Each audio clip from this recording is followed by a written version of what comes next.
Hello friends, आप देख रहे हैं स्टडी 563 और मैं हूं अमन। तो आज का क्लास स्टार्ट करने से पहले आज एक बार फिर से आप सभी दोस्तों को स्टडी 563 पे मेरा प्यार भरा नमस्कार। दोस्तों, हम लोग पिछले दिन RS अग्रवाल के नवीन अंक गणित में प्रॉफिट एंड लॉस, लाभ तथा हानि पढ़ रहे थे। इसका 11A हम लोग पढ़ चुके हैं। 11B में भी क्वेश्चन नंबर 25 तक पढ़ चुके हैं। केवल 8 क्वेश्चन बचा है जिसको आज हम लोग पढ़ेंगे। ठीक है, तो 8 क्वेश्चन बचा है। 25 नंबर तक पढ़ चुके हैं, यानी कि 26 नंबर से पढ़ना है और 33 नंबर तक है। ठीक है, 33 तक क्वेश्चन है, 26 से पढ़ना है। तो जिनको 25 से पहले कोई भी क्वेश्चन में प्रॉब्लम हो तो उनके लिए वीडियो के डिस्क्रिप्शन बॉक्स में लिंक दे दिया जाएगा, जाकर आसानी से देख सकता है। और एक बात और क्लियर कर दें कि 8 क्वेश्चन बचा है, तो 8 क्वेश्चन आज हम लोग पढ़ जाएंगे, यानी कि प्रॉफिट एंड लॉस खत्म हो जाएगा आज। तो आप लोगों को जो विचार करें कि इसके बाद ये चैप्टर पढ़ना चाहिए, तो आप लोग कमेंट कीजिएगा, वो चैप्टर चलाया जाएगा। हमें आप लोगों के विचार से ही चलना है।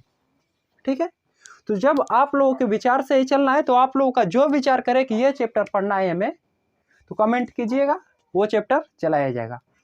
तो आज क्वेश्चन नंबर 26 से हम लोग पढ़ेंगे। देखते हैं 26 नंबर का दिया है क्वेश्चन। मैंने 5400 में 2 मेजें खरीदी। मैंने उनमें से एक को 5% हानि पर तथा दूसरे को 7% लाभ पर बेच दिया। कुल सौदे में मुझे न लाभ हुआ न हानि। मेज का अलग अलग मूल्य ज्ञात कीजिए। बोल रहा है क्वेश्चन कि 5400 में 2 मेज खरीदा। 5400 रुपया में 2 मेज खरीद लिया है। तो जब यह बेचने जा रहा है खरीदने के बाद, तो एगो में जो आप इसे 5% का नुकसान हो रहा है, 5% लॉस पर बेच रहा है एगो मेज को। तो एगो मेज बेच दिया, एक के में जब बचा है 2 खरीदा है। तो एक मेज जब बचा है तो उसे बेचने जा रहा है, तो इसे 7% प्रॉफिट हो जा रहा है इस मेज पे। एक पे 5% नुकसान हो गया, दूसरा पर 7% प्रॉफिट हो गया। उसके बाद क्वेश्चन दिया है कि इसे न तो लाभ हुआ न हानि। तो लाभ भी नहीं हुआ और हानि भी नहीं हुआ, यानी कि बेचने के बाद इसे 5400 रुपया मिल रहा है। खरीद रहा है 5400 में, बेच भी रहा है 5400 में, दोनों मेज को 5400 में बेच रहा है, तभी तो न लाभ होगा न हानि। तो लाभ भी नहीं हुआ, हानि भी नहीं हुआ, तो 5400 में बेच दिया। तो इसका 0% लाभ और हानि को बोल सकते हैं, यानी कि लाभ भी नहीं हो रहा है, 1% का लाभ नहीं हो रहा है और 1% का हानि भी नहीं हो रहा है। तो 0%, बीच में 0 लिख लेंगे और डिफरेंस निकाल देंगे इसका। ठीक है, तो डिफरेंस निकालेंगे तो यहां पर हो जाएगा 7% और ई हो जाएगा 5%, यानी कि 7:5 इसका निकला। रेशियो में निकला है वैल्यू 7:5। उसके बाद दिया है क्वेश्चन, कुल सौदे में मुझे न लाभ हुआ न हानि। कुल सौदे में मुझे न लाभ हुआ न हानि, यानी कि 5400 में बेच रहा है। मेजों का अलग अलग मूल्य ज्ञात कीजिए। अलग अलग मूल्य पूछ रहा है, यानी कि 7 का वैल्यू भी पूछ रहा है और 5 का वैल्यू भी पूछ रहा है। ठीक है, ये तो रेशियो में, इसको हम लोग आंसर नहीं देख सकते हैं, इसका वैल्यू बताना है। 7 बराबर का होगा, 5 बराबर का होगा, जो वैल्यू अब निकलेगा वो आंसर हम लोगों का मिल जाएगा। चलिए देखते हैं। तो 7 और 5 दुगो है और दोनों को क्या कर रहा है, ये दोनों को क्या कर रहा है, बेचने जा रहा है। एक को 5% नुकसान पर और एक को 7% प्रॉफिट पर बेचने जा रहा है। तो ये इतना के रेशियो में बेच रहा है। तो ये तो सीपी है, कास्ट प्राइस है, खरीद मूल्य है, लेकिन लाभ भी नहीं हुआ, हानि भी नहीं हुआ। तो 5400 में बेच भी रहा है, तो एसपी भी हो जाएगा हम लोगों का 5400। तो 5400 में बेच रहा है, 5400 में खरीदा है, तो इसे लाभ नहीं हुआ, हानि भी नहीं हुआ, यानी कि इतना में बेच रहा है। तो 7 + 5 12 और 12 का वैल्यू का है 5400। तो 12 बराबर 5400 है, तो 1 बराबर निकालना है। तो 1 का वैल्यू क्या निकलेगा, 12 चौका 48, 12 पचे 60, 450। 1 बराबर वैल्यू हम लोगों का निकल गया 450। बताना है हमें 7 बराबर और 5 बराबर। तो 1 बराबर 450 है, दोनों पक्षों में अगर हम लोग 7 से गुणा कर दें तो 7 बराबर वैल्यू निकल जाएगा। उसके बाद दोनों पक्षों में 5 से गुणा कर दें तो 5 बराबर वैल्यू निकल जाएगा, या फिर 7 में 450 का गुणा कर देंगे तो आंसर निकल जाएगा। उसके बाद 5 में 450 से गुणा कर देंगे तो आंसर निकल जाएगा। बात समझ में आई? तो चलिए गुणा करते हैं। 7 में 450 का गुणा करेंगे तो कितना होगा? 7 5 35 को 5 और 7 चौक 28 और 3 कितना हो जाएगा? 3150 रुपया। एक का मूल्य निकला 3150 तथा दूसरा का मूल्य देखते हैं क्या है। 45 का गुणा कर लेंगे 5 में तो 5 5 25 को 5 अब 5 चौक 20 20 और 2 कितना हो जाएगा? 5 5 25 को 5 हाथ में लगा 2 5 चौक 20 और 20 और 2 कितना होगा? 22। ठीक है, 2250 रुपया। एक जीरो यहाँ पर है तो एक जीरो लगा देंगे, यानी कि एक का वैल्यू निकला 3150 रुपया तथा दूसरा का वैल्यू निकला है 2250 रुपया, और दोनों का अलग अलग वैल्यू पूछ रहा था। ठीक है, तो दोनों का अलग अलग वैल्यू पूछ रहा था तो दोनों का अलग अलग वैल्यू हम लोगों ने बता दिया। आगे चलते हैं क्वेश्चन नंबर 27 की ओर। देखते हैं 27 नंबर का दिया। बिल्कुल आसान आसान क्वेश्चन है, क्वेश्चन में कोई दम नहीं है, लेकिन ये एसएससी परीक्षा 2008 में आया हुआ क्वेश्चन है। ठीक है, तो बच्चे सब ये देख लेते हैं कि ये इंपॉर्टेंट है, परीक्षा में आया है, तो इतना आसान नहीं होगा। ऐसा कोई बात नहीं है, बिल्कुल आसान है। चलिए आगे चलते हैं क्वेश्चन नंबर 27 की ओर। देखते हैं 27 नंबर का दिया है। क्वेश्चन नंबर 27 दिया है क्वेश्चन, अंकित मूल्य पर 12% की छूट के बाद भी एक दुकानदार को 21% लाभ होता है। अंकित मूल्य पर छूट दे रहा है 12% का, और छूट देने के बाद भी 21% का उस दुकानदार को प्रॉफिट हो रहा है। उसके बाद उसने अपनी वस्तुओं का अंकित मूल्य उनके क्रय मूल्य से कितना प्रतिशत अधिक पर निर्धारित किया हुआ है। तो इस प्रकार के क्वेश्चन को हम लोग पढ़ चुके हैं। तो जब भी इस प्रकार के क्वेश्चन को आप लोग देखें या फिर दिखाई दे तो हमने क्या बताया था कि उसका तुरंत क्या कीजिए, रेशियो निकाल लीजिए, अनुपात निकाल लीजिए। तो दिया है, पहले डिस्काउंट दे दिया है 12% का, 12% छूट दे रहा है। उसके बाद दिया है कि इसे प्रॉफिट हो रहा है 21% का। तो डिस्काउंट किस पे होता है? डिस्काउंट किस पे होता है? तो मार्क प्राइस पे होता है। वस्तु पे जितना मार्क रहता है मूल्य, उस पर डिस्काउंट होता है, और लाभ लिया जाता है लागत मूल्य पे, क्रय मूल्य पे, जिसे कास्ट प्राइस भी बोल सकते हैं। ठीक है, तो कास्ट प्राइस पे लाभ लिया जाता है तथा मार्क प्राइस पे डिस्काउंट दिया जाता है। बात समझ आई? तो इसका रेशियो निकाल लेंगे। तो सीपी बटा में एमपी बराबर क्या करेंगे? डिस्काउंट हो रहा है 12% का, यानी कि 88% में दे रहा है, और प्रॉफिट हो रहा है 21% का। तो सीपी भी अपने आप में 100% के बराबर होता है। तो 21% प्रॉफिट हो रहा है, तो यह 121% में सेल कर रहा है। बात समझ में आई? तो ये प्रतिशत से प्रतिशत कट जाएगा। 11 बटे 88, 11 11 121। तो सीपी बटा में एमपी का वैल्यू निकला 8 बटा में 11। पूछ रहा है क्वेश्चन,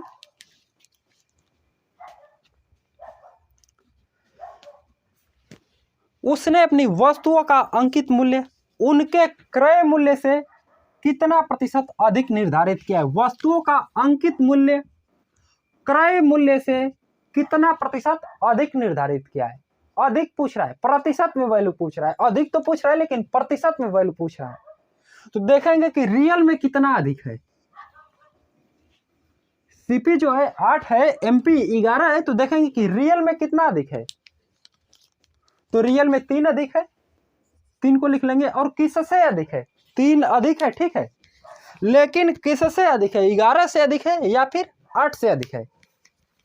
तो 8 से अधिक है, तो 3 बटा में 8 इंटू 100%, क्योंकि हमें प्रतिशत में वैल्यू बताना है तो 100% से गुणा कर लेंगे।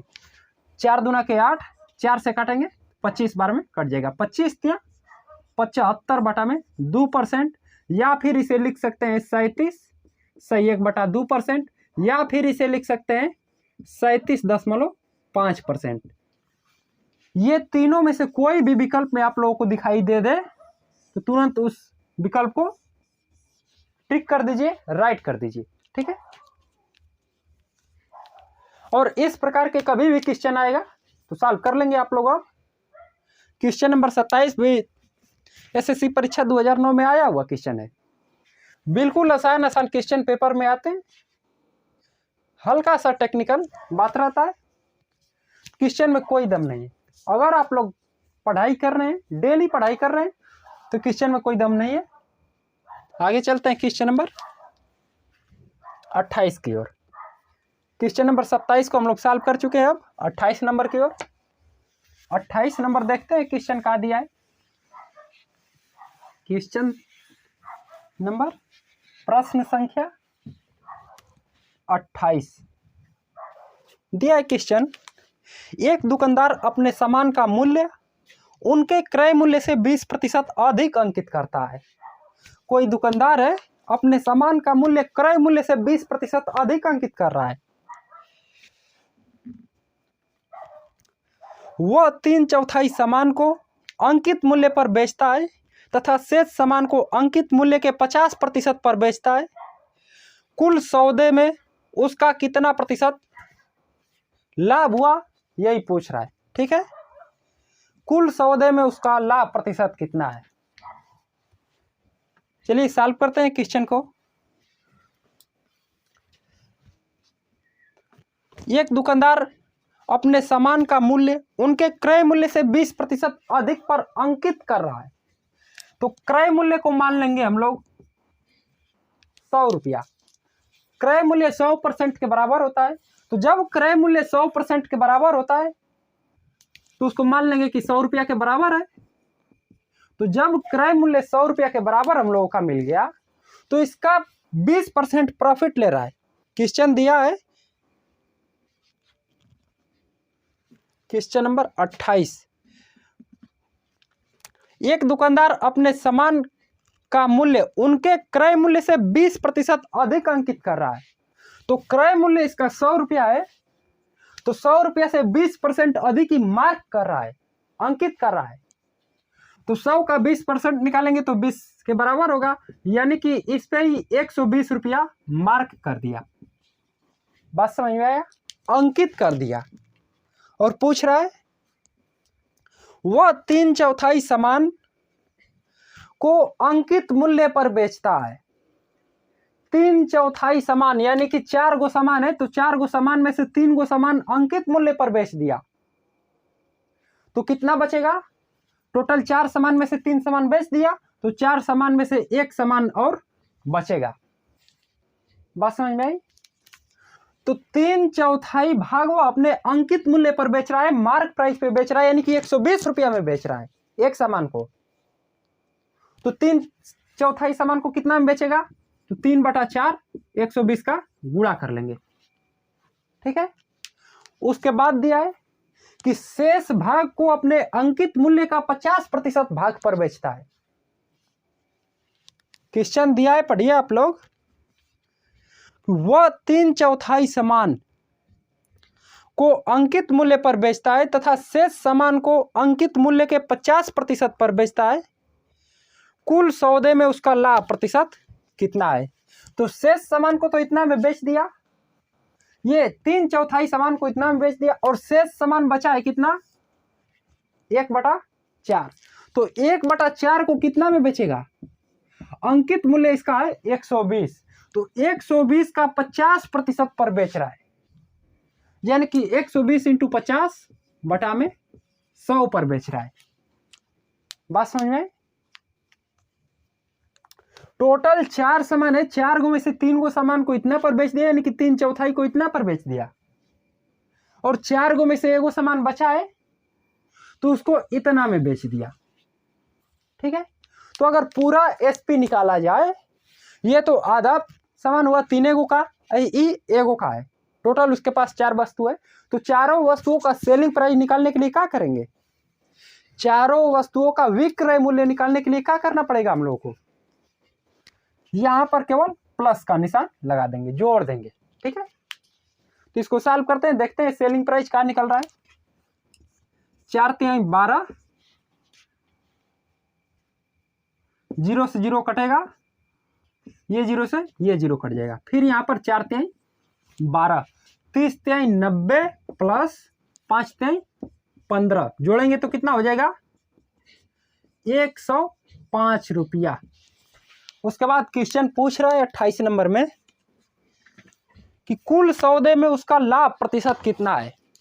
लाभ किस पे होता है, लाभ किस पे होता है, सीपी पे या फिर एसपी पे। अगर सीपी पे लाभ होता है तो सीपी हम लोगों का 100 है, एसपी पे लाभ होता है तो एसपी 105 है, तो लाभ सीपी पे होता है। तो जब लाभ सीपी पे होता है यानी कि सीपी लागत मूल्य है, तो लागत मूल्य पे लाभ होता है, तो लागत मूल्य इसका 100 रुपया है और उसके बाद यह 105 रुपया में बेच रहा है, यानी कि इसे 5 रुपया का प्रॉफिट हो रहा है, लाभ हो रहा है।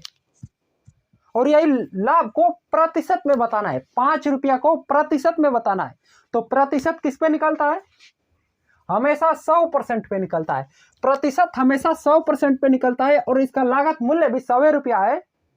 तो 100 से जितना में अधिक में सेल करेगा उसका उतना लाभ प्रतिशत हो जाएगा, या फिर 100 से जितना कम में सेल करेगा उसका उतना हानि प्रतिशत हो जाएगा। तो 100 से ही 5 अधिक में सेल कर रहा है यानी कि 5 लाभ प्रतिशत हो गया 5%। या फिर इसको निकाल लेंगे, तो प्रॉफिट परसेंटेज को निकालने के लिए क्या करते हैं हम लोग, प्रॉफिट परसेंटेज को निकालने के लिए क्या करते हैं, प्रॉफिट, तो प्रॉफिट कितना का हो रहा है, 5 का हो रहा है, तो प्रॉफिट बटा में सीपी, प्रॉफिट बटा में सीपी, सीपी कितना है 100, तो 5 बटा में 100 इंटू 100%। ठीक है, तो 100 से 100 कट जाएगा, तो प्रॉफिट परसेंटेज बराबर निकला 5%। बात समझ में आई। आगे चलते हैं क्वेश्चन नंबर 29 की ओर, देखते हैं 29 नंबर का दिया है।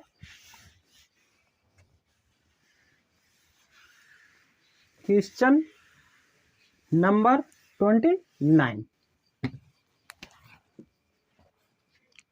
दिया है क्वेश्चन, एक व्यापारी अंकित मूल्य पर 12% की छूट देता है। वह अपनी वस्तुओं का मूल्य क्रय मूल्य से कितना प्रतिशत अधिक पर अंकित करे ताकि उसे 10% लाभ हो। एक व्यापारी है, वह अपने वस्तुओं पर 12% का छूट दे रहा है, डिस्काउंट दे रहा है, और ये प्रतिशत में दिया है 12%, और पूछ रहा है कि कितना में सेल करे, 12% डिस्काउंट देने के बाद कितना में सेल करे उसे 5% का उस वस्तु पर प्रॉफिट हो जाए। कितना दिया है क्वेश्चन नंबर 29, 10%। हाँ, 10% का उस पर प्रॉफिट हो जाए। ठीक है, तो इसका रेशियो निकाल लेंगे, तो सीपी बटा में एमपी निकाल लेंगे। सीपी पे प्रॉफिट होता है इसलिए सीपी निकालेंगे, एमपी पे डिस्काउंट देगा इसलिए एमपी निकालेंगे।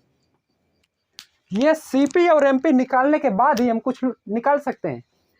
तो सर्वप्रथम हम लोग सीपी और एमपी को निकाल लेंगे।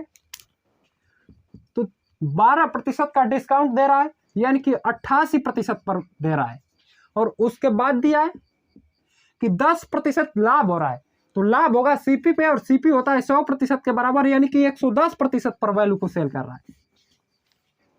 ठीक है, 110% पर व्यापारी ने वस्तु को क्या कर रहा है, सेल कर रहा है, बेच रहा है। ठीक है, प्रतिशत से प्रतिशत कट जाएगा, 11 × 88 और 11 दाम है 110। हाँ ठीक है, सीपी बटा में एमपी बराबर 8 बटा में 10। हमें निकालना का है 29 नंबर में, वह अपनी वस्तुओं का मूल्य क्रय मूल्य से कितना प्रतिशत अधिक अंकित करे। वस्तुओं का मूल्य क्रय मूल्य से, क्रय मूल्य कितना है 8, तो क्रय मूल्य से यानी कि 8 से कितना प्रतिशत अधिक अंकित करे। तो रियल में ही 2 रुपया अधिक अंकित कर रहा है, लेकिन 2 रुपया इसका राइट आंसर नहीं होगा, क्योंकि हमें प्रतिशत में वैल्यू बताना है, कितना प्रतिशत अधिक अंकित करे। तो देखेंगे कि कितना अधिक अंकित कर रहा है। 8 से 8 में खरीद लिया और 10 रुपया अंकित कर रहा है, तो रियल में कितना अधिक कर रहा है अंकित, तो 2 रुपया अधिक अंकित कर रहा है। और किससे अधिक अंकित कर रहा है, 2 रुपया तो अधिक कर दिया, लेकिन किससे किया, तो 8 से किया। तो 2 बटा में 8 इंटू 100%, ठीक है। 2 चौको 8 और 4 से काटेंगे 25, इसका वैल्यू निकला हम लोगों के पास 25%, ठीक है। 25% अधिक अंकित कर रहा है। बात समझ में आई। क्वेश्चन नंबर 29 का 25% आंसर निकला है। आगे चलते हैं 30 नंबर की ओर। प्रश्न संख्या 30, बिल्कुल आसान आसान क्वेश्चन है, क्वेश्चन में कोई दम नहीं है। अगर आप लोग परसेंटेज सही से पढ़े हो, तो प्रतिशत सही से पढ़े हो, तो लाभ तथा हानि पढ़ने में बिल्कुल आसान है चैप्टर। प्रतिशत पढ़ने के बाद तो हम लोग प्रतिशत पढ़ लिए हैं, प्रतिशत पढ़ के लाभ तथा हानि पढ़ रहे हैं, तो इसीलिए बिल्कुल आसान हमें लग रहा है। और जिनको कोई प्रॉब्लम हो रहा है, परसेंटेज नहीं पढ़े हैं या फिर परसेंटेज चैप्टर में प्रॉब्लम है, तो पहले आप लोग परसेंटेज क्लियर कीजिए, परसेंटेज पढ़ने के बाद लाभ तथा हानि पढ़िए, कोई प्रॉब्लम नहीं होगा, ठीक है। देखते हैं 30 नंबर का दिया है क्वेश्चन। एक घड़ी का अंकित मूल्य 820 रुपया है। एक व्यक्ति ने 2 क्रमवार कटौतियां लेने के उपरांत इसे 570.72 रुपया में खरीदा। यदि पहली कटौती 20% हो तो दूसरी कटौती की दर ज्ञात कीजिए।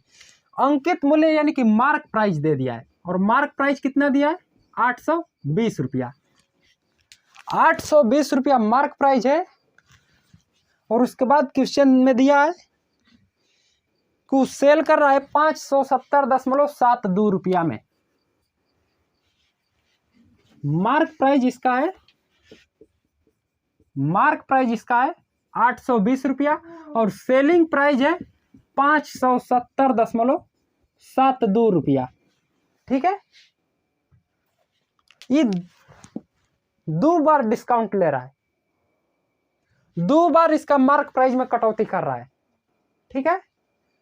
तो पहली बार का ये सेलिंग प्राइस नहीं है, ये पहली बार कटौती कर रहा है 20% का, उसके बाद भी कुछ कटौती कर रहा है, तो उसके बाद लास्ट आंसर निकला है 570.72। ग्राहक को देने वाला मूल्य निकला है 2 को कटौती देने के बाद, ठीक है। आगे क्वेश्चन दिया है, वह यदि पहली कटौती 20% उसका है तो दूसरी कटौती ज्ञात कीजिए। कटौती किस पे देगा, सेलिंग प्राइस पे देगा या फिर मार्क प्राइस पे देगा। तो कटौती मार्क प्राइस पे देगा, तो मार्क प्राइस पे वो पहले 20% का डिस्काउंट दे रहा है, यानी कि वस्तु को 80% में सेल कर रहा है। 20% का डिस्काउंट देने के बाद वस्तु को 80% में क्या कर रहा है, सेल कर रहा है। तो 820 का 80% निकाल लेंगे। उसके बाद देखते हैं कितना में सेल कर रहा है। 8 दूना के 16, 8 8 64, 65, ठीक है। 656 रुपया में क्या कर रहा है, वस्तु को सेल कर रहा है, सेलिंग प्राइस दे दिया है। और उसके बाद ये फिर एक डिस्काउंट दे रहा है, फिर मूल्य में कटौती कर रहा है। 20% तो कटौती कर दिया, लेकिन फिर कटौती कर रहा है और उसके बाद इतना में सेल कर रहा है। बात समझ में आई। तो क्वेश्चन पूछ रहा है कि कितना प्रतिशत की दर से कटौती कर रहा है, प्रतिशत में वैल्यू बताना है। तो यही दोनों मूल्य पे कटौती हो रहा है, इस पे कटौती हो रहा है और इतना में दे रहा है। कटौती का मतलब कि कम ही हो रहा है, मूल्य में कम ही हो रहा है। परसेंटेज में बताने के लिए क्या करते हैं हम लोग कि कितना कमी हुआ है बटा में किससे हुआ है इंटू 100%।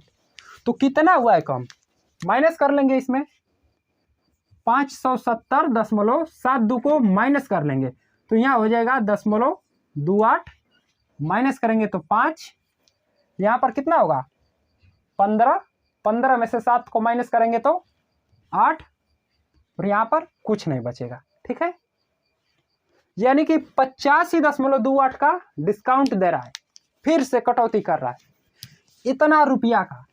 तो इतना को लिख लेंगे 85.28 को। अब बटा में किससे कटौती कर रहा है तो 656 से कटौती कर रहा है। तो 85.28 अब बटा में 656 इंटू 100%। ठीक है, इसी को सॉल्व कर देंगे, आंसर हम लोगों का निकल जाएगा। ये 2 अंक पे दशमलव है, यहां पर 2 अंक पे दशमलव है और यहां पर 100 से गुणा करना है। तो 100 से जब गुणा कर देंगे तो ये दशमलव पूरा हट जाएगा। ठीक है,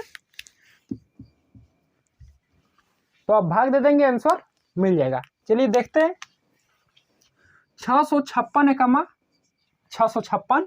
तो अब 852 में से 656 को माइनस करेंगे, देखते हैं कितना बच रहा है। 12 में से 6 गया 6, यहां पर बचा 4, 14 में से 5 गया, कितना हो जाएगा 14 में से 5 को माइनस कर देंगे तो कितना होगा 9 और 7 में से 6 को माइनस करेंगे तो 196 बचा है। यहां पर 196 भी बचा है और एक संख्या यहां पर 8 भी बचा है, यानी कि ये अब हो जाएगा 1968। तो 6 × 18, ये 3 के अब जाएगा। 656 में देखते हैं 3 का गुणा करके देख कितना आ रहा है। 656 में 3 का गुणा करेंगे तो 3 × 6 = 18, 5 × 3 = 15, 1 16, 6 × 18 1 19। ये 3 बार में पूरा कट रहा है। तो इसका राइट आंसर निकला 13%। कितना निकल रहा है 13% की दर से दूसर की बार कटौती कर रहा है मूल्य में। ठीक है, यही क्वेश्चन पूछा था, इसको हम लोग बता दिए। आगे चलते हैं क्वेश्चन नंबर 31 की ओर। प्रश्न संख्या 31।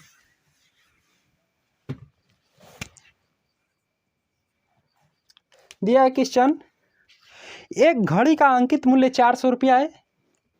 अंकित मूल्य पर 25% कटौती देने के बाद एक व्यक्ति को 20 रुपया हानि हुई। हानि प्रतिशत ज्ञात कीजिए।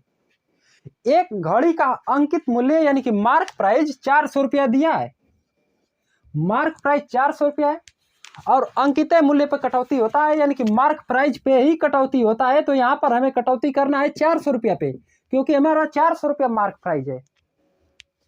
तो 400 पे कटौती करना है। अंकित मूल्य पर 25% कटौती देने के बाद एक व्यक्ति को 20 रुपया हानि हुई। हानि प्रतिशत ज्ञात कीजिए, यानी कि अंकित मूल्य 400 है तो 400 पे कटौती दे रहा है यह व्यक्ति 25% का, यानी कि 75% में वैल्यू को सेल कर रहा है। यह वस्तु को 400 रुपया अंकित मूल्य है, लेकिन अंकित मूल्य पे 25% का डिस्काउंट दे रहा है। तो जब 25% डिस्काउंट दे रहा है तो वस्तु को सेल करेगा 75% में, क्योंकि परसेंटेज में वैल्यू को देखा जाए तो 100% के बराबर मार्क प्राइस होता है। तो मार्क प्राइस 100% के बराबर होता है और मार्क प्राइस पे ही डिस्काउंट दिया जाता है। डिस्काउंट का मतलब कि माइनस होता है, कम ही करना होता है। तो 100% में से 25% को कम कर देंगे तो 75% निकलेगा। तो डिस्काउंट देने के बाद वस्तु को सेल करेगा, यानी कि 75% में वस्तु को सेल कर रहा है। तो 400 का 75% निकाल लेंगे, देखते हैं कितना निकल रहा है। 2 0 2 0 कट जाएगा, 4 5 20 को 0 और 4 7 28 और 2 30, 300 रुपया निकला है। इसका सेलिंग प्राइस निकला 300 रुपया, लेकिन क्वेश्चन बोल रहा है कि इसे 300 में सेल करने पे 20 रुपया का नुकसान हो रहा है। तो इसका कास्ट प्राइस कितना हो जाएगा 320 रुपया। 320 में खरीद लिया, लागत मूल्य है। लेकिन सेल कर रहा है 300 में, 320 में खरीद के मार्क किया है 400 रुपया, लेकिन वह 25% डिस्काउंट जब दे रहा है तो 300 में सेल कर रहा है। तो 300 में सेल कर रहा है तो 20 रुपया का उसे नुकसान हो रहा है। क्वेश्चन साफ साफ दिखाई दे रहा है, समझ में आ रहा है। चलिए आगे चलते हैं। तो जब 20 रुपया का इसे नुकसान हो तो पूछ रहा है कि कितना प्रतिशत इसे नुकसान हो रहा है, प्रतिशत में वैल्यू बताना है। चलिए देखते हैं, यल परसेंटेज, लॉस परसेंटेज निकालना है, सॉल्व कर देंगे। रियल में कितना नुकसान हुआ है, कितना कम है, 20 कम है, और किससे कम है तो 320 से कम है।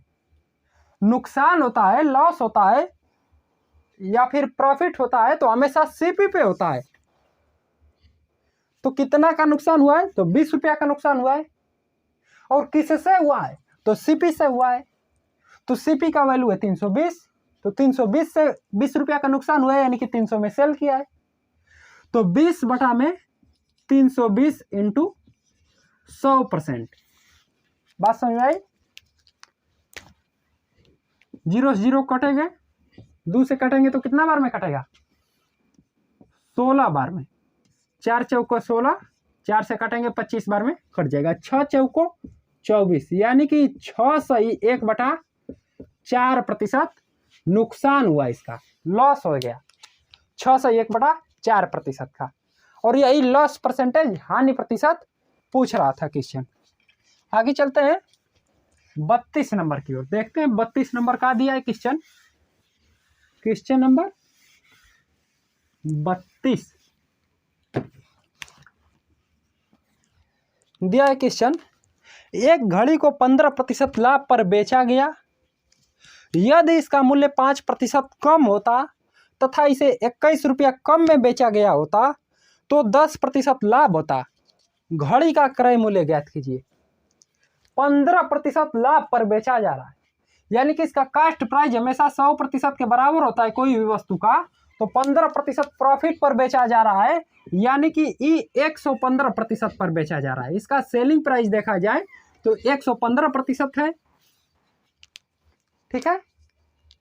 लेकिन 115% पर जब सेल कर रहा है तो क्वेश्चन दिया है कि यदि इसका मूल्य 5% कम होता, यानी कि अब 100% पे नहीं खरीदारी करता, यदि 95% पर खरीदारी करता, सीपी दिया यदि 95% पर खरीदारी करता, 5% कम होता। उसके बाद क्वेश्चन दिया है तथा इसे 21 रुपया कम में बेचा गया होता तो 10% लाभ होता। बेच रहा है, किस पे बेच रहा है, 115% पर बेच रहा है। सेलिंग प्राइस को ही तो कहते हैं कि ये बेच रहा है सेलिंग प्राइस पर। तो सेलिंग प्राइस पर बेच रहा है तो सेलिंग प्राइस का वैल्यू है 115%। तो यदि क्वेश्चन दिया है कि 20 रुपया, क्वेश्चन नंबर 32, हाँ दिया है 21 रुपया कम में बेचता, यानी कि बेच रहा है 115% में। अब 115% में 9 बेचकर 21 रुपया कम में बेचता, यानी कि 21 को हम लोगों को माइनस करना है इसमें से। तो जब 21 रुपया कम में बेचेगा तो इसे 10% लाभ होगा। तो लाभ किस पे होगा, एसपी पे होगा या फिर सीपी पे होगा। तो लाभ हमेशा सीपी पे होता है। तो जब इतना में बेच रहा है तो इसे 10% का प्रॉफिट हो रहा है। तो 95% में खरीदारी कर दिया और 10% का प्रॉफिट हो रहा है, तो 95% में डायरेक्ट 10% को नहीं जोड़ेंगे। यह भी प्रतिशत में वैल्यू है, यह भी प्रतिशत में वैल्यू है, लेकिन डायरेक्ट नहीं जोड़ेंगे। क्यों? क्योंकि परसेंटेज हमेशा 100 पे निकलता है। यदि यह 100% रहता और 10% का दिया रहता कि लाभ हो रहा है तो डायरेक्ट 100 में 10 जोड़कर 110% लिख देते हैं। लेकिन यह वैल्यू है 95%। तो 95% में डायरेक्ट 10% को जोड़ देंगे तो गलत आंसर दे देगा, क्योंकि परसेंटेज हमेशा 100 पे निकलता है। तो 95 का 10% निकाल लेंगे। क्या करेंगे, 95% का 10% निकालेंगे, यानी कि प्रतिशत का चिन्ह हटाएंगे तो 10 बटा में 100 हो जाएगा। यहाँ पर प्रतिशत अभी है, ठीक है। तो 0 से 0 कटेगा, ये 10 से भाग दे देंगे तो 9.5% निकला। ठीक है, 95 में खरीद रहा है तो इसे इतना परसेंट का लाभ हो रहा है। तो अब इसको इसमें जोड़ सकते हैं। क्यों? क्योंकि 95 का वैल्यू अब निकाले हैं, 95 का 10% निकाले हैं तो 9.5 निकला है। तो अब इसको जोड़ देंगे इसमें तो सेलिंग प्राइस निकल जाएगा। 9.5% को तुरंत जोड़ेंगे, उसके बाद सेलिंग प्राइस या तुरंत ऑटोमेटिक सेलिंग प्राइस में बदल जाएगा। कोई भी वस्तु का लागत मूल्य जो भी रहता है उसमें प्रॉफिट को ऐड करेंगे, तुरंत उस सेलिंग प्राइस में बदल जाएगा। तो प्रॉफिट को हम लोग ऐड कर दिए तो ये सेलिंग प्राइस में बदल गया। तो कितना में सेल कर आया, कितना हो जाएगा 104.5%। तो अब इहो सेलिंग प्राइस हो गया, इहो सेलिंग प्राइस हो गया, और दोनों एक के पे हो रहा है, एक के वस्तु पे हो रहा है, यानी कि एगो वस्तु को तो एक के मूल्य पर बेच सकते हैं। तो ये आपस में अब दोनों बराबर हो जाएंगे। 115% माइनस 21 बराबर 104.5%, दोनों आपस में बराबर हो जाएंगे। इसी को सॉल्व कर देते हैं, देखते हैं कितना आंसर आ रहा है। माइनस करेंगे तो कितना हो जाएगा, 104.5 को इधर लाएंगे तो 10.5 माइनस करेंगे तो निकलेगा, और ई 21 इधर जाएगा तो प्लस 21 हो जाएगा। 10.5% बराबर 21 पूछ कर रहा है क्वेश्चन। घड़ी का क्रय मूल्य ज्ञात कीजिए। क्रय मूल्य यानी कि 100% का वैल्यू बताना है। ठीक है, 10.5% बराबर 21 है, तो 100% का वैल्यू हम लोगों ने अभी बता देंगे। देखते हैं कितना आ रहा है 100% का वैल्यू इंटू 100। केवल यहाँ पर 100 से गुणा होता है, क्योंकि ये 10.5 में जब 21 यहाँ है और 10.5 से भाग दे देंगे तो 1% का वैल्यू निकलेगा, और 1% बराबर जब इतना निकल जाएगा तो दोनों पक्षों में 100 से गुणा कर देंगे तो यहाँ 1% रहता है। 1% में 100 से गुणा करेंगे तो 100% हो जाएगा, और यहाँ पर केवल इतना वैल्यू रहेगा, 100 नहीं रहेगा। तो दोनों पक्षों में 100 से गुणा किए हैं तो केवल यहाँ पर 100 से गुणा होगा, क्योंकि ये वैल्यू पहले से है तो इसमें गुणा होगा, और यहाँ पर 1% था तो 100 से गुणा करेंगे तो 100% होगा। ठीक है, तो ये 10 हटाएंगे तो ऊपर 1 0 बढ़ जाएगा, तो 105 दूना के 210, तो 100% का वैल्यू निकला हम लोगों का 200 रुपया। ठीक है, क्रय मूल्य बताना था तो क्रय मूल्य कितना निकला 200 रुपया। बात समझ में आई? आगे चलते हैं 33 नंबर की ओर। यह लास्ट क्वेश्चन, अंतिम क्वेश्चन है, क्वेश्चन नंबर 33, प्रश्न संख्या 33 अंतिम क्वेश्चन है, प्रॉफिट एंड लॉस का, लाभ तथा हानि का। इसके बाद लाभ तथा हानि खत्म हो गया। जो भी क्वेश्चन में प्रॉब्लम होगा आप लोगों को व्हाट्सएप ग्रुप में आप लोग जुड़ सकते हैं, लिंक दे दिया जाएगा वीडियो के डिस्क्रिप्शन बॉक्स में, तथा वहां से हमारा नंबर ले सकते हैं आप लोग और डायरेक्ट मैसेज कर सकते हैं। ठीक है, व्हाट्सएप ग्रुप में एडमिन ऑफ स्टडी 563, इस समय लगभग 5 एडमिन होंगे स्टडी 563 का व्हाट्सएप ग्रुप का, लेकिन जो एडमिन के नीचे स्टडी 563 दिखाएगा उसी पे आप लोगों को ये क्वेश्चन को सेंड करना है, या फिर स्टडी 563 का उस पर लोगो लगा होगा। ठीक है, स्टडी 563 का लोगो लगा होगा व्हाट्सएप ग्रुप पे। तो जो कांटेक्ट नंबर पे स्टडी 563 का लोगो है तो वो कांटेक्ट नंबर हमारा है, तो उसी पे आप लोगों को ये सेंड करना है। कोई भी क्वेश्चन में प्रॉब्लम हो, ये प्रॉफिट एंड लॉस, लाभ तथा हानि, परसेंटेज, 2 चैप्टर पढ़े तो ये 2 चैप्टर नहीं, कोई भी चैप्टर में आप लोगों को प्रॉब्लम हो, कोई भी क्वेश्चन का प्रॉब्लम हो तो आप लोग मैसेज कर सकते हैं। ठीक है, तो चलिए देखते हैं क्वेश्चन नंबर 33 का दिया। 33 जब हम लोग पढ़ लेंगे तो प्रॉफिट एंड लॉस खत्म हो जाएगा। तो उसके बाद जो भी चैप्टर आप लोगों को पढ़ने का विचार करें कमेंट कीजिएगा, वो चैप्टर चलाया जाएगा। हमें आप लोगों के विचार से ही चलना है। तो 33 नंबर को हम लोग पढ़ लेते हैं, देखते हैं क्या दिया है। एक व्यापारी 1500 रुपया अंकित मूल्य वाली एक मेज को 20% तथा 10% के 2 क्रमिक बट्टों से खरीदता है। 1500 रुपया अंकित है, मार्क प्राइस है। तो मार्क प्राइस वाली वस्तु को मेज है, मेज को 20% तथा 10% के 2 क्रमिक बट्टों से खरीदता है। 2 गो बट्टा ले रहा है, ठीक है। वह इसकी ढुलाई पर 20 रुपया खर्च करता है तथा उसे 10% लाभ होता है। खरीद लिया 2 गो बट्टा लेकर और उसके बाद ढुलाई पे 20 रुपया खर्च आया है और बेच रहा है उस मेज को, तो 10% का प्रॉफिट हो रहा है उस मेज पे। और पूछ रहा है कि मेज का विक्रय मूल्य क्या है। अभी तक सभी क्वेश्चन में क्रय मूल्य बता रहे थे, विक्रय मूल्य का यह एक अंतिम क्वेश्चन पूछ रहा है।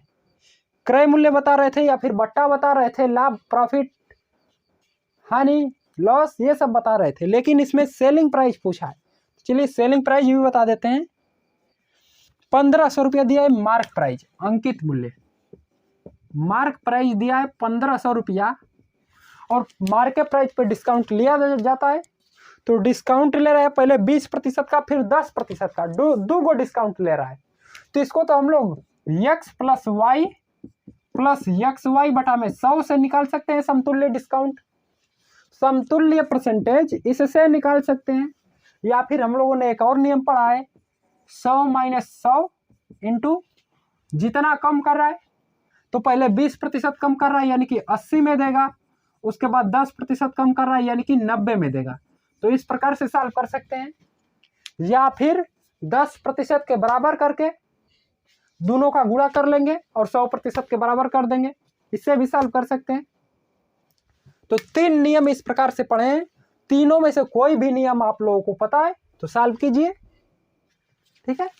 अगर ना समझ में आए, वीडियो को आप लोग रोक लीजिए, क्या कीजिए, वीडियो को रोक लीजिए, क्वेश्चन को अपने से सॉल्व कीजिए। यह लास्ट क्वेश्चन है, कम से कम एक क्वेश्चन तो आप लोग खुद से सॉल्व कीजिए। उसके बाद अगर ना समझ में आए तो फिर से वीडियो को चला सकते हैं, ठीक है। तो इसको क्या करेंगे, इस नियम से लगाएंगे तो भी उतना ही आंसर आएगा, इससे लगाएंगे तो भी उतना ही आंसर आएगा। एक नियम और बताए हैं, उससे लगाएंगे आप लोग तो भी उतना ही आंसर आएगा। चलिए हम लोग इससे लगाते हैं, क्योंकि इसको हम लोग नोट कर चुके हैं, ठीक है। तो इस 100 से 100 पूरा कट जाएगा, 2 जीरो से 2 जीरो कट जाएगा, 9 8 है 72, 100 माइनस 72 माइनस कर देंगे तो कितना होगा 28%। ये सब परसेंट में वैल्यू, परसेंट पे काम हो रहा था, ठीक है। तो परसेंट पे काम हो रहा था। 100% में 20% डिस्काउंट दिया यानी कि 80% में दिया, 100% में 10% डिस्काउंट दिया यानी कि 90% में दिया। तो ये सब परसेंट में काम हो रहा है, तो ये भी परसेंट में वैल्यू आएगा 28%, ठीक है। इसका समतुल्य निकला 28% का क्या कर रहा है, छूट दे रहा है। और किस पे दे रहा है, 1500 पे दे रहा है, मार्क प्राइस पे दे रहा है। तो मार्क प्राइस इसका 1500 है और 1500 पे डिस्काउंट दे रहा है कितना का, 28% का। चलिए अब क्वेश्चन को सॉल्व करते हैं, ठीक है। तो 28% का छूट देने के बाद उसके ढुलाई पर 20 रुपया खर्च करता है तथा उसको 10% प्रॉफिट लेकर बेच रहा है। तो विक्रय मूल्य पूछ रहा है, ठीक है। तो पहले डिस्काउंट निकाल लेते हैं। 1500 का 28% डिस्काउंट दे दिया यानी कि 72% पर वैल्यू को, वस्तु को, मेज को सेल कर रहा है। 1500 का 72% पर मेज को सेल कर रहा है, ठीक है। तो 2 जीरो से 2 जीरो कटेगा, 15 दूना के 30 और 15 7 105 और 3 108। इतना रुपया में सेल कर रहा है, नहीं खरीदा है, ठीक है। कोई दुकानदार है, कोई व्यक्ति है, अंकित मूल्य 1500 रुपया है, लेकिन 1500 रुपया में न खरीद के उसका 28% डिस्काउंट लेकर खरीद रहा है, ठीक है। तो वह व्यक्ति तो खरीद रहा है, लेकिन दुकानदार क्या कर रहा है, 28% डिस्काउंट देकर बेच रहा है, सेल कर रहा है। तो अब हम लोग किसके पक्ष में वर्क कर रहे हैं किसके पक्ष में काम कर रहे हैं उसको देखेंगे। अगर व्यक्ति के पक्ष में काम कर रहे हैं तो इसका सीपी हो जाएगा 72%, 28% छूट देने के बाद। अगर वह दुकानदार के पक्ष में काम कर रहे हैं तो दुकानदार का एसपी हो जाएगा, क्योंकि दुकानदार तो बेच रहा है, इतना छूट देने के बाद भी वो बेच रहा है, लेकिन व्यक्ति इसको खरीद रहा है इतना छूट लेने के बाद। ठीक है, तो हम लोग व्यक्ति के पक्ष में काम कर रहे हैं तो उसको देखेंगे। 1080 में खरीद लिया तथा उसको ढुलाई में 20 रुपया खर्च किया, तो जितना लागत मूल्य है इसमें 20 रुपया और ऐड कर लेंगे, क्योंकि अभी लागत मूल्य पर चल रहा है। इसको घर लाने में भाड़ा मान लीजिए कि दे दिया 20 रुपया। ठीक है, तो जब 20 रुपया इसका भाड़ा लग गया तो अब इसको 1100 रुपया में पड़ गया, लागत मूल्य 1100 हो गया। ठीक है, तो 1100 रुपया लागत मूल्य हो गया, तो 10% प्रॉफिट लेने के लिए इसका विक्रय मूल्य पूछ रहा है। 10% प्रॉफिट लेने के लिए कितना में बेचेगा, तो 1100 का 110% निकाल देंगे। 1100 का 110% निकाल देंगे। सीपी 100% के बराबर होता है, लेकिन 10% प्रॉफिट लेने के लिए कितना में बेचेगा यही पूछ रहा है, तो 110% में बेचेगा। ठीक है, तो जब 110% में बेचेगा तो उसका सेलिंग प्राइस निकल जाएगा, और सेलिंग प्राइस विक्रय मूल्य ही पूछ रहा है। तो 2 जीरो से 2 जीरो कटेगा, 11 में 11 का गुणा करेंगे तो कितना हो जाएगा 121। 1 जीरो बचा, 1 जीरो लगा देंगे। 1210 रुपया का निकला सेलिंग प्राइस। सेलिंग प्राइस इसका निकला 1210 रुपया, और सेलिंग प्राइस ही पूछ रहा था यह। ठीक है, अंतिम क्वेश्चन 13 सेलिंग प्राइस ही पूछ रहा था। सेलिंग प्राइस 1210 रुपया निकल गया। यह एसएससी परीक्षा 2007 में आया वो क्वेश्चन है। तो सभी क्वेश्चन इंपॉर्टेंट थे आज के, एक भी ऐसा क्वेश्चन नहीं है कि वो परीक्षा में नहीं आया, और सभी एसएससी में आए हुए हैं। एसएससी परीक्षा, ठीक है, 2008, 9, 8, 9 यही सब आए हुए हैं। आज का प्रत्येक क्वेश्चन इंपॉर्टेंट था, तो आप लोग अच्छी तरह से पढ़िए। तो आज के लिए बस इतना ही, मिलते हैं नेक्स्ट डे। आप लोग कमेंट जरूर कीजिएगा कि कौन सा चैप्टर अब पढ़ना चाहते हैं आप लोग। ठीक है।